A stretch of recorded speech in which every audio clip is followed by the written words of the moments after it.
Xin chào các bạn, hôm nay chúng ta sẽ quay ngược thời gian trở lại vào năm 2013 để xem lại một ván đấu huyền thoại giữa hai thiên tài cờ tướng đại diện cho hai thế hệ, một bên là thập điên bá HမြိုVINH HOA, một bên là ngoại tên lai khách VvalGh THIêN NHnhất.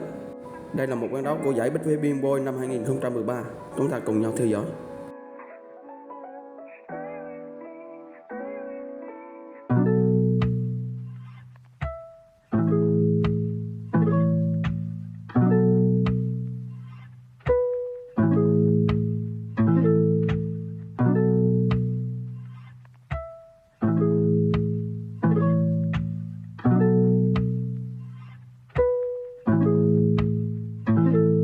Kick.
đây HမြိုA VINH HOA đã buông cờ nhận thua.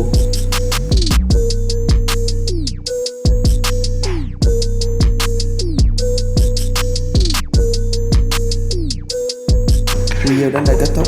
Các bạn có thể xin cho một lượt like, một lượt đăng ký để theo dõi những video tiếp theo. Xin chào, hẹn gặp lại.